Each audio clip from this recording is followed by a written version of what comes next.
Bien, hermanos, hemos estado en una serie de mensajes y dramas, como ustedes han visto, que tienen que ver con la biografía, con la vida de Cristo. Y algunos de los momentos en la vida del Señor especiales. Lógicamente no se puede hacer todo, pero se ha escogido algunos momentos importantes de la vida del Señor Jesús para saber y recordar cómo fue su caminar en la tierra para nosotros poderlo imitar. Sabemos y hemos dicho que la principal función de Cristo cuando Él se encarnó como el Hijo de Dios hecho hombre fue para morir por nuestros pecados. Pero cuando vemos su ministerio, podemos ver que no fue solamente para eso, aunque eso fue lógicamente lo principal que Él vino a hacer. Él también vino a dejarnos un ejemplo de cómo debe comportarse un hombre o una mujer aquí en la tierra. Así que teniendo eso en cuenta, es que estamos mirando algunos momentos de la vida de Cristo para poder sacarle alguna enseñanza. Hoy vamos a ver, y fue parte de la dramatización, uno de los milagros del Señor Jesús, quizás más conocidos, y es cuando Él alimentó con unos cuantos panes y peces a toda una multitud de 5,000 personas.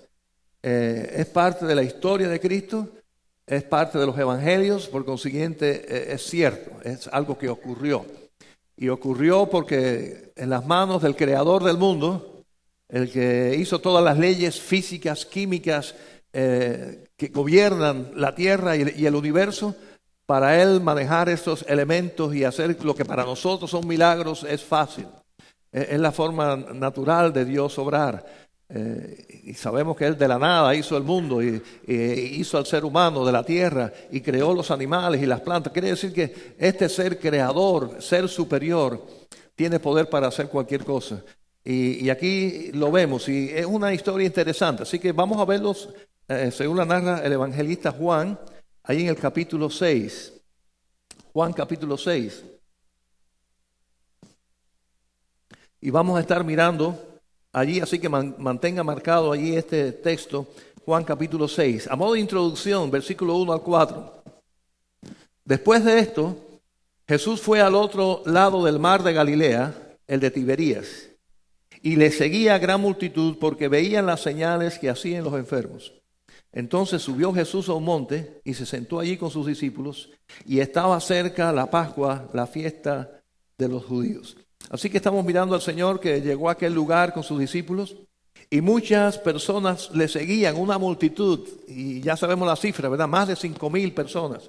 5,000 contando solamente a los hombres, más las mujeres, más los niños. Así que vamos a decir que había un tremendo grupo de personas que le habían seguido a Cristo y a los discípulos hasta allí. Ahora, en este versículo 2, vemos cuál es la razón por la cual ellos estaban siguiendo a Cristo. No estaban siguiendo al Señor porque querían escucharle. No querían escuchar su mensaje. Lo que querían era seguir viendo las señales. Dice el versículo 2, porque veían las señales que hacía a los enfermos. Así que estaban interesados en los milagros que Cristo había hecho y estaban interesados, lógicamente había algún interés allí, ¿verdad? Humano, en ver a Jesús hacer aquellas cosas. Y el Señor lo sabía. Sabía por qué le habían seguido, esperando que Él hiciera algo para asombrarlos y para seguir mirando algo tremendo que un hombre puede hacer. Y sabemos que, bueno, engañando a nuestro cerebro, cualquiera puede hacer aparecer y quitar cosas, y sabemos que muchos hacen su vida de esto, son estos magos, ¿verdad? Que manipulan nuestros ojos, nuestra mente, para hacernos ver cosas increíbles. Pero sabemos que detrás de todo eso sencillamente hay una manipulación de personas que son profesionales en esto. Yo no sé si alguno pensaba que Cristo era una especie de mago de esto que hacía alguna de estas cosas. Lo cierto es que estaban allí no para escuchar el mensaje del Señor, sino para ver qué iba a hacer. ¿Qué iba a hacer que les iba a interesar? Y vamos a ver cuando el Señor Jesús vio esta multitud, qué fue realmente lo que vio. Y vamos a tener en cuenta esto. Nosotros podemos ver solamente lo superficial. Cuando el Señor levanta los ojos y nos mira, o mira a cualquiera, ve lo superficial y también ve los corazones. Él ve inclusive la intención por las cuales estamos allí. Quiere decir que el Señor sabía exactamente por qué ellos estaban allí. Sin embargo, ¿qué fue lo que Él vio?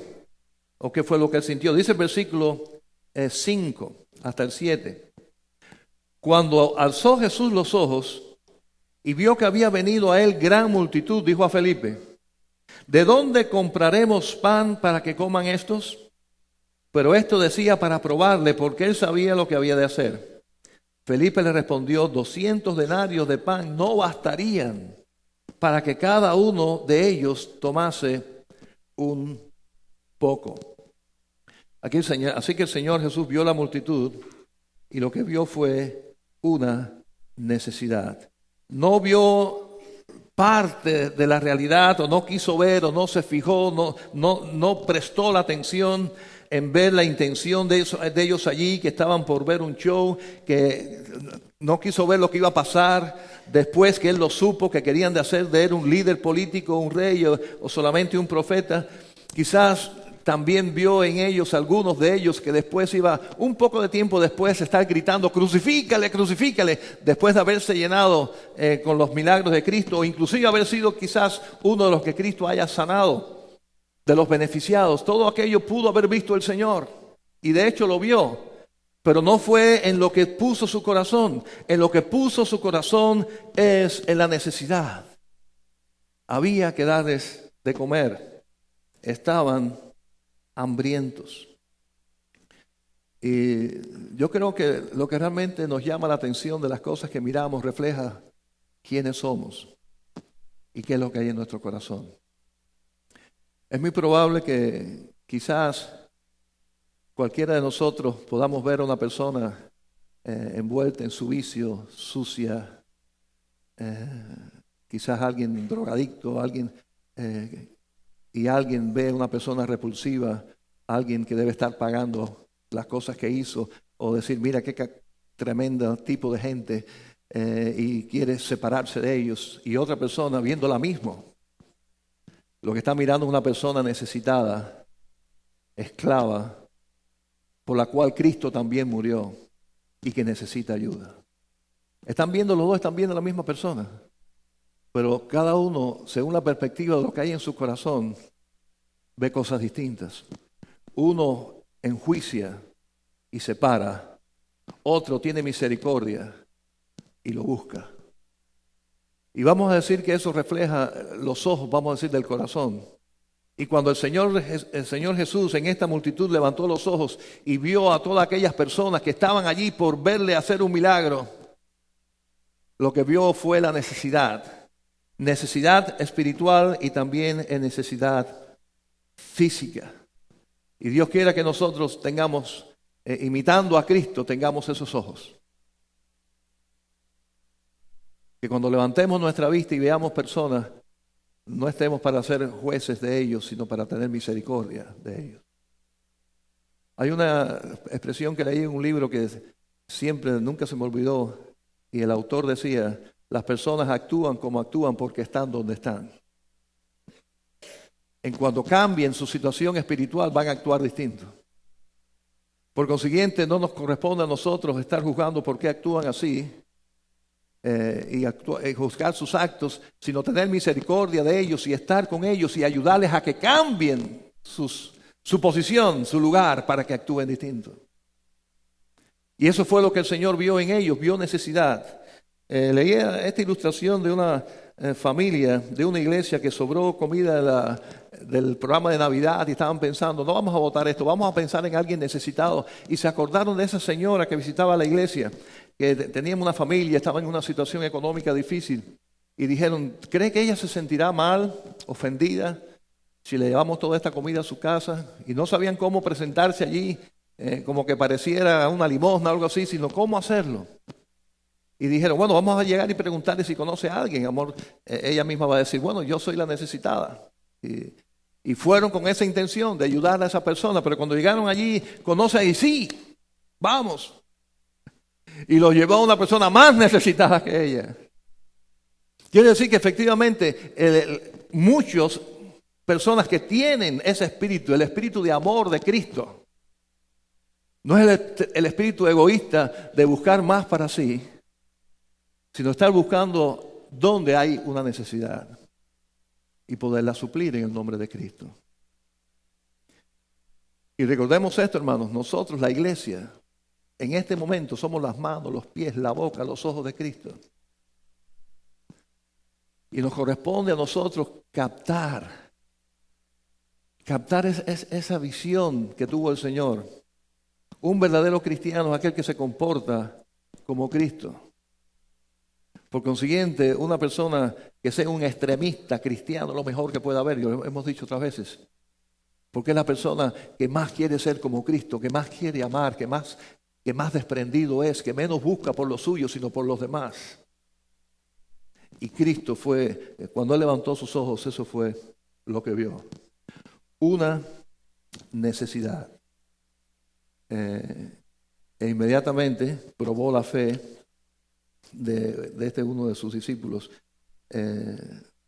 Y definitivamente este discípulo Felipe no pasó la prueba.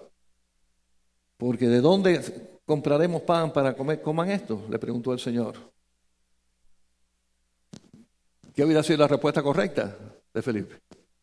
Señor, no hace falta ir a comprarlo, tú eres el Hijo de Dios, tú tienes poder. Si tú quieres que haya comida, pues va a haber comida. No, él no pasó la prueba. Señor, ni 200 denarios, ¿dónde vamos a sacar dinero? Para buscar a esta hora una panadería, aquí no hay un restaurante, aquí no hay nada. Para buscar comida para miles de personas, ¿dónde tiene los pies puestos el Señor? Se le fue el tornillo. ¿De dónde vamos a sacar comida para esta gente? Puso los ojos en la necesidad, en el problema y se olvidó de quién le estaba haciendo la pregunta. Hizo una pregunta para probarlo, pero Felipe no pasó la prueba. Y vamos a ver qué pasó. ¿Cuál fue la solución? En el versículo 6, 8 al 13. Uno de sus discípulos, Andrés, hermano de Simón Pedro, le dijo: aquí está un muchacho que tiene 5 panes de cebada y 2 pececillos. ¿Mas qué es esto para tantos? Todavía no han puesto todavía los discípulos están perdidos. Nada más que están pensando en miles de personas. El Señor diciendo va a darle comida y no hay solución para esto. Y mira, solamente este jovencito trajo esto. ¿Qué cosa es esto para tanta gente? No es nada. Entonces, versículo 10, entonces Jesús dijo: haced recostar a la gente. Y había mucha hierba en aquel lugar, y se recostaron como en número de 5,000 varones. Y tomó Jesús aquellos panes, y habiendo dado gracias, los repartió entre los discípulos, y los discípulos entre los que estaban recostados, asimismo de los peces, cuanto querían. Cuanto querían. Ahí no hubo escasez. Y cuando se hubieran saciado, cuando se llenaron, dijo a sus discípulos: recoged los pedazos que sobraron, para que no se pierda nada. Recogieron pues y llenaron 12 cestas de pedazos, que de los 5 panes de cebada sobraron a los que habían comido. Así que el Señor, con lo que había, hizo el milagro y todos se saciaron, se llenaron. Todo lo que quisieron comer, comieron. Todo lo que quisieron repetir, repitieron. Hasta que estuvieron completamente llenos. Así que una gran necesidad, 5,000 personas con hambre. Un jovencito dispuesto a dar lo que tenía. En las manos de Cristo fue producto suficiente para un milagro. Multiplicación, alimentación completa. Hay varios elementos aquí de esta historia, hermanos, de lo que hizo Cristo, pero también de lo que hizo este niño, que tiene definitivamente enseñanza para nosotros. ¿Cuánto fue lo que el niño entregó para el Señor hiciera el milagro? Todo lo que tenía, sus panes y sus peces. Yo diría que algunos de nosotros quizás hubiera dicho, bueno, déjame quedarme con 2 pececitos, por lo menos un sándwich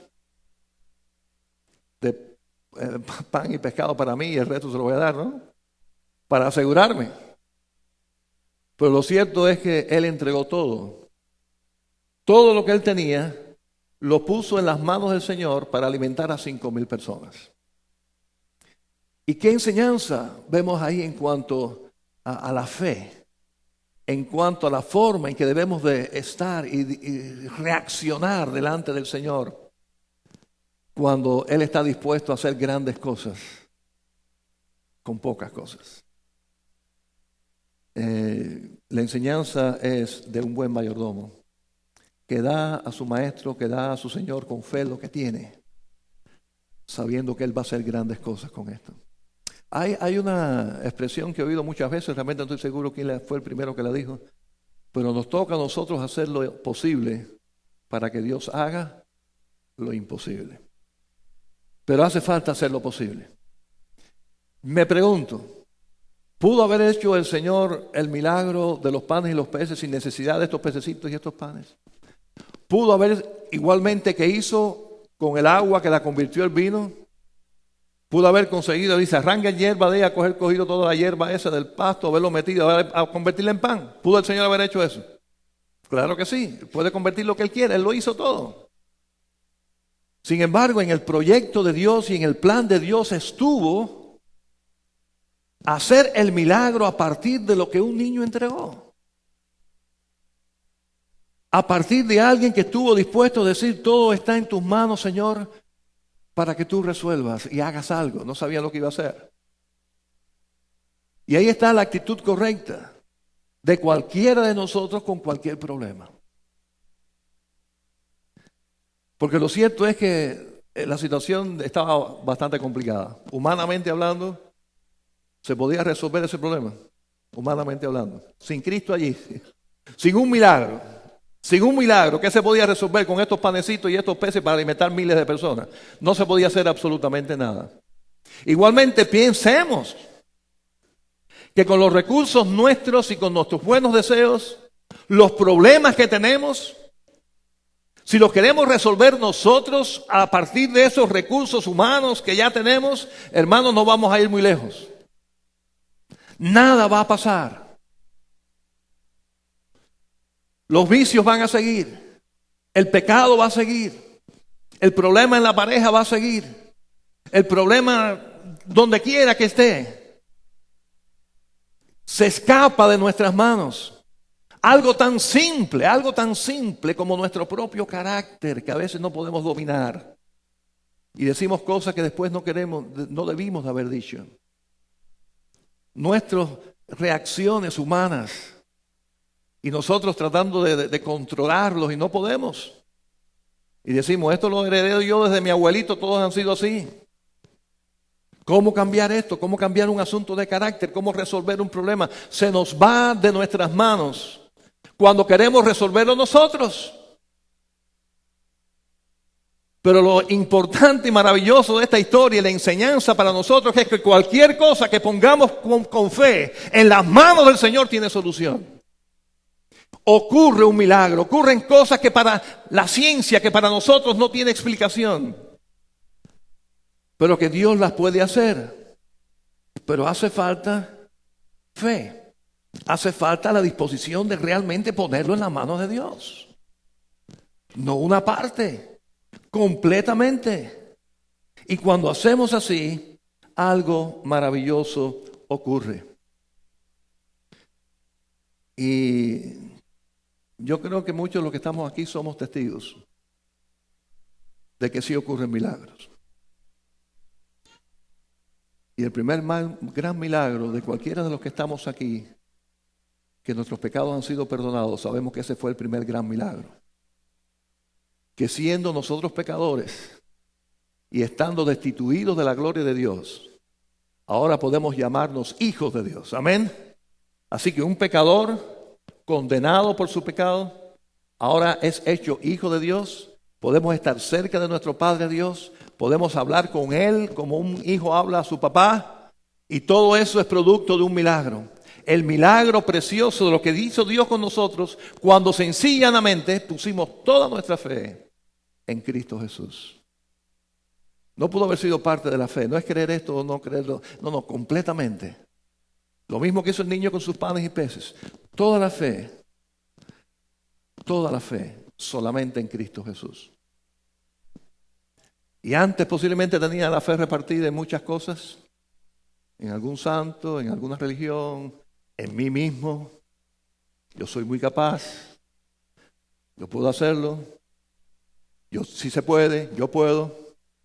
Cuando hacemos todo eso, sí hemos puesto la fe en distintas cosas.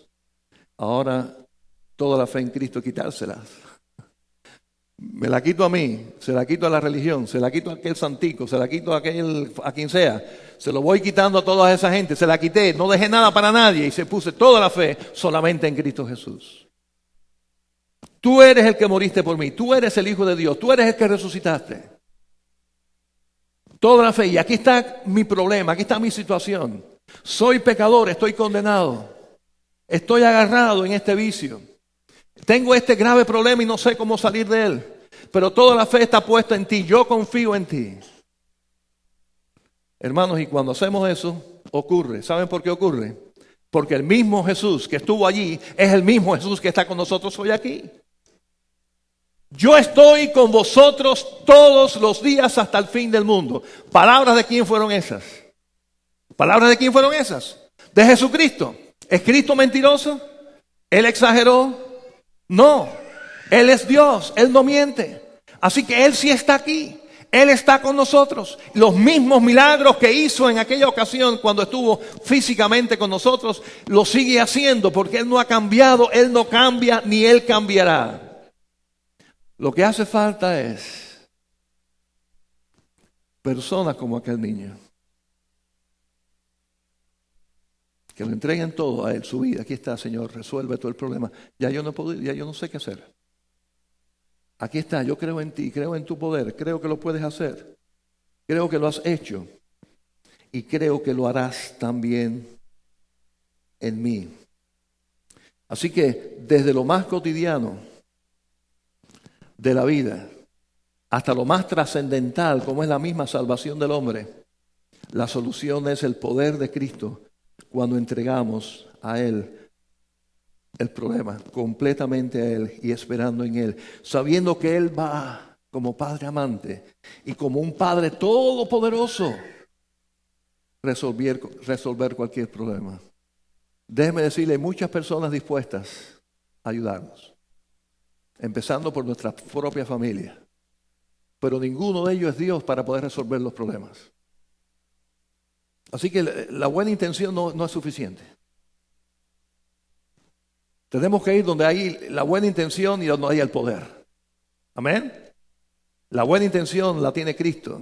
El poder también lo tiene Cristo. Por consiguiente es a Él donde podemos ir. Y hubo frutos de esto, pasó algo maravilloso. Vamos a ver qué dice los versículos 14 y 15. Allí primero. Dice, aquellos hombres entonces, viendo la señal que Jesús había hecho, dijeron, este verdaderamente es el profeta que había de venir al mundo. Pero entendiendo Jesús que iban a venir para apoderarse de él y hacerle rey, volvió a retirarse al monte él solo. Para mí resulta interesante que este milagro que hizo el Señor no fue suficiente para que aquellas personas reconocieran quién era Cristo. Porque esto de que era un profeta o el profeta que había de venir al mundo no es suficiente de lo que es Cristo. Antes que él habían venido ya otros profetas y después de él posiblemente vinieron más profetas. Hablando en el término evangélico, ¿no? Pero lo cierto es que él no era un profeta más, él no era el profeta esperado. Él es el Hijo de Dios, él es el divino Hijo de Dios.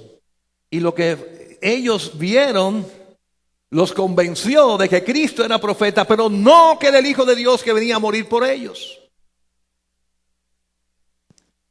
Y déjenme decirles que el Señor sabía eso definitivamente. Sabía que por aquel milagro aquellas personas no iban a ser salvas. Lo que iba a pasar es que se iban a llenar la barriga. Pero aquel milagro no los convenció de que debían de aceptar a Cristo como Salvador de sus vidas. No fue suficiente. Ahora la gran pregunta es, ¿por qué el Señor lo hizo de todas maneras? Muy sencillo. Porque tenían hambre. Y tuvo misericordia de ellos. Y hermanos, definitivamente en la visión de la iglesia, con el centro comunitario y con todo lo que queremos saber en la comunidad, sabemos que muchas de estas personas que van a recibir o que ya están recibiendo los desayunos que se llevan a los jornaleros, todas estas personas posiblemente ellos nunca van a aceptar a Cristo, posiblemente. Pero como iglesia debemos de también ver su necesidad y ayudarles. Porque es cierto, aquella gente tenía hambre, es cierto, estas personas están necesitadas. Necesitan una mano de ayuda, alguien que esté con ellos, alguien que les dé un pedazo de pan, alguien que les dé la mano, que les diga aquí estoy para estar contigo. Así que los frutos, por lo menos en esta primera etapa, vamos a decir que no tuvieron mucho resultado desde el punto de vista espiritual. Si vamos a analizar esto como una campaña de evangelismo o algo así, decimos no funcionó porque no hubo ni una sola profesión de fe. Nadie aceptó a Cristo. Hasta aquí. ¿Estamos de acuerdo en eso? Nada más que entendieron que Cristo era un profeta y que hacía milagros. Eso lo habían hecho ya muchos profetas antes. De sanar gente y hacer cosas.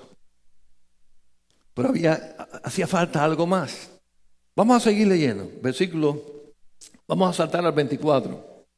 Cuando vio pues la gente que Jesús no estaba allí, ni sus discípulos, entraron en las barcas y fueron a Capernaum buscando a Jesús. Así que la gente sigue buscando a Jesús, los miles. Y hallándolo al otro lado del mar, le dijeron, Rabí, ¿cuándo llegaste acá? Palabras de Cristo, escuchen esto. Respondió Jesús y les dijo, de cierto os digo, que me buscáis, no porque habéis visto las señales, sino porque comisteis el pan y os saciasteis. Me están buscando porque resuelven el problema de la comida. Me están buscando por el interés de llenar sus barrigas. Pero esa es la realidad. Y yo siempre he dicho, hermano, y lo he repetido muchas veces, y es verdad que en nuestra iglesia por años, recuerdo al hermano Vélez cuando trabajaba en inmigración y venían cantidad de gente aquí a ver cómo resolvían problemas de inmigración con el hermano Vélez. Y él siempre tuvo ese corazón como diácono, que era tremendo diácono, y ayudaba a las personas. Y tú sabías que estaban llegando a la iglesia y se sentaban y escuchaban el mensaje, no porque querían escuchar el mensaje, sino porque querían que el hermano Vélez le resolviera un problema de inmigración. Pero ¿sabes qué, hermano? Yo le decía a los hermanos, no importa, si tienen un problema de inmigración y el hermano Vélez les quiere ayudar, que lo ayuden. Tienen una necesidad. Y de paso escuchan el evangelio. Y decía, no importa lo que vengan buscando, lo importante es lo que encuentren. Y nosotros vamos a ayudar, pero no se van a ir de aquí sin escuchar que Jesucristo es la salvación. Que en Jesucristo hay esperanza. Que lo que hemos puesto la fe en Él, tengamos o no tengamos los problemas de la inmigración resueltos, tenemos la vida eterna que es mejor. Y Dios quiera que todos tengamos los papeles de inmigración resueltos. Amén, también. Pero eso no resuelve todo. Hay una necesidad espiritual grande. Y el Señor está consciente de esto. Ahora escuchen. Ahora el Señor aprovecha el asunto de la comida y del pan para predicar. Abramos bien, todos los que estamos en ministerio de la iglesia, escuchamos bien cómo el Señor usó el asunto. De que tuvieron hambre, de que Él los alimentó, de que ahora están atrás de Él no porque quieren ser cristianos, sino porque quieren seguir comiendo. Cómo el Señor usó esa realidad en beneficio de ellos. Ya después que le habían llenado la barriga, ahora les predica. Fíjense cómo dice el versículo 27. Trabajad, no por la comida que perece, sino por la comida que a vida eterna permanece, la cual el Hijo del Hombre os dará, porque a éste señaló Dios el Padre. Así que tienen hambre, está bien que coman, pero ocúpense más de una comida que no va a pasar. Esta comida, en fin de cuentas, termina en la letrina. Pero el pan de vida, la vida eterna es por la eternidad. Versículo 28. Entonces le dijeron, ¿qué debemos hacer para poner en práctica las obras de Dios? Así que fíjense cómo ya pasaron de buscar comida a estar interesados en saber de Dios, porque la palabra de Cristo los tocó. No se ocupen solamente de la comida, porque en fin de cuentas este cuerpo va a pasar. Hay algo más importante. Respondió Jesús, versículo 29, y les dijo, esta es la obra de Dios, que creáis el que Él ha enviado. Tienen que creer, tienen que poner la fe en el que Dios ha enviado, que soy yo, el Hijo de Dios. Eso es vida eterna. Jesús les dijo, versículo 35, o saltamos al 35. Jesús les dijo, yo soy el pan de vida. El que a mí viene nunca tendrá hambre. Y el que en mí cree no tendrá sed jamás. Qué sabio el Señor Jesús, ¿verdad? Así que fíjense, Él no les dejó de dar de comida por predicarles. Él les dio la comida que necesitaban, pero no dejó de predicarles. No podemos pensar que vamos a ayudar a las personas a resolver sus problemas materiales y físicos necesarios. Es más, lo de la comida es imprescindible. Si no comemos, nos morimos. Y hay asuntos, hay necesidades reales a nuestro alrededor que debemos de suplir, que debemos de ayudar en nuestras comunidades. Porque sí hay necesidades. Pero no podemos quedarnos allí. Porque ¿de qué le sirve a esta gente al final tener la barriga llena, tener educación o tener sus papeles y tener todo en regla, si a la hora de la verdad todos vamos a estar delante de la presencia de Dios y si no tienen resuelto su problema espiritual van a estar por la eternidad en muerte eterna? ¿Qué sentido tiene? Y es más, yo creo que hasta ellos mismos nos reclamarían. Quizás en este momento no les guste mucho que le hablemos de Cristo cuando están buscando comida o ropa o esto o lo otro, pero si no lo hacemos, cuando estén en la eternidad, dijeron, ¿y por qué fuimos a aquella iglesia? Nos dieron de comer, nos dieron ayuda y no nos hablaron de Cristo. ¿No estaríamos ahora aquí en el infierno ahora? ¿No creen ustedes que nos reclamarían eso? Así que el Señor fue sabio. Vio la verdadera necesidad. No los juzgó y les dijo, ustedes los que vienen aquí a buscar comida, así que váyanse a buscar comida a otro lado. Yo no soy ni bodega, ni soy McDonald's. Vayan a buscar comida a otro lado. No hizo eso. Porque estaban necesitados. Les dio en su necesidad, les ayudó en su necesidad, pero fue más allá y les presentó también el pan de vida que alimenta el espíritu, que es Él. Hermanos, si esa sigue siendo la función de nuestra iglesia, tiene que ser la función de la iglesia. Tenemos que tener los ojos de Cristo para ver necesidades, en todo sentido. No solamente en lo espiritual. Lógicamente necesidades espirituales son todos. No importa que tenga dinero o no tenga dinero, esté en la calle bajo un puente o tenga la mansión más grande del mundo. Si está sin Cristo, todos van para el infierno. ¿No es así? Todos somos pecadores. Así que la necesidad espiritual está ahí para todo el mundo. Pero lo cierto es que hay necesidades básicas y a la gente les falta. Y que a nosotros, al igual que a Cristo, cuando levantemos nosotros los ojos, tenemos que ver esa necesidad y suplirla en lo que esté a nuestro alcance. En el nombre del Señor nos corresponde también sí dar comida, también sí dar ropa, también sí ayudar en problemas de papeles y en problemas de abusos domésticos y todo lo que está pasando a nuestro alrededor. Consejería, familias rotas.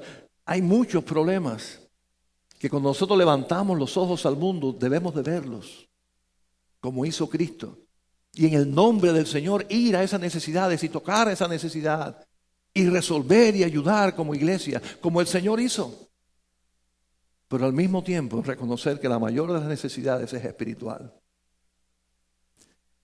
Una de las cosas que yo me he dado cuenta, y no porque a mí haya pasado, porque dinero no creo que tenga mucho, pero una de las cosas que la gente que tiene mucho dinero y que tienen muchas cosas materiales han descubierto, y ellos sí lo han descubierto, es que eso no da toda la felicidad. Resuelve muchos problemas, ¿verdad? Y ayuda bastante, pero no da la felicidad. Hay cosas que están en el espíritu del hombre que son lo más importante, que no se pueden comprar con dinero. Y el ser humano hecho imagen y semejanza de Dios, como estudiamos hoy en la escuela dominical, no somos un animal desarrollado, somos criaturas de Dios. No somos producto de una evolución fortuita de millones de años. Somos fruto de la creación hecha por un Dios poderoso y creador. Y ese Dios poderoso nos hizo a su imagen. Por consiguiente, el ser humano tiene una capacidad espiritual que si no está suplida en Cristo Jesús, está muerta. está muerta. Y por mucho dinero que tú tengas y por muchas propiedades, esa parte espiritual del hombre no cobra vida, a no ser por la palabra de Cristo Jesús, a no ser por el perdón de los pecados, a no ser porque el Señor nos haga pasar de muertos espirituales a vivos. Y eso es el milagro de Dios cuando ponemos la fe en Cristo Jesús. El milagro de Dios que nos hace copartícipes con nuestro Creador, con nuestro Padre, de la vida eterna. Hermanos, y ese es el mensaje que Cristo dio. Y es el mensaje que la iglesia debe dar. Y en todas estas cosas debemos imitar a Cristo. Pero también en esta historia, y yo creo que en casi todas las historias hay un aspecto humano al lado de Cristo que debemos de imitar, como fue el caso de María cuando le dijo hagan lo que Él diga y se convirtió el agua en vino, etc. En este momento es la posición del niño. Los discípulos no pasaron bien la prueba, pienso yo, pero el niño sí la pasó. ¿Qué hace falta? Y ahí no se menciona exactamente ni quién era, ni su nombre, nada. ¿Qué hace falta? Aquí está, completico. Dásela al Señor, Él sabe qué va a hacer con eso. Y el milagro ocurrió. Y cosas maravillosas ocurrieron. Y cosas maravillosas siguen ocurriendo cuando tenemos ese espíritu. Vamos a orar. Padre Santo, Señor, igualmente nosotros ahora estamos en necesidades que reconocemos que solamente tú puedes resolver en nuestra vida.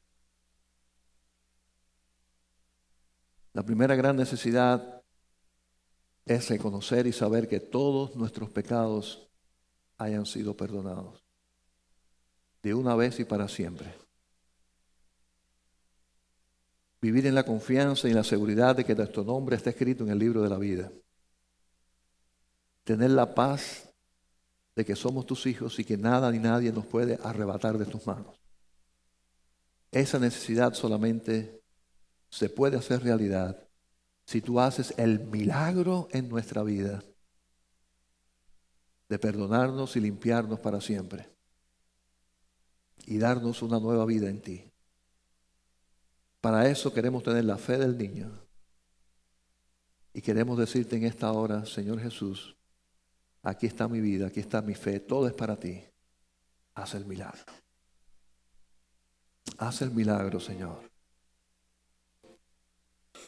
Igualmente quizás haya un problema serio en mi vida, no solamente de la salvación, pero un problema en mi familia, un problema en mi carácter que yo me siento que ya no puedo resolver. Yo lo reconozco, pero también reconozco que tú puedes hacer ese milagro. Y por eso hoy quiero hacer como ese niño también, poner toda la fe en ti y decirte, haz el milagro en mi vida hoy, Señor. Ese problema, esa carga, ese pecado, tú lo puedes resolver. Aquí estoy. Así que en ese espíritu estamos en oración ahora, delante de ti, Señor, para que obres el gran milagro y tu nombre sea exaltado. Te lo pedimos todos en el nombre de Cristo Jesús. Amén.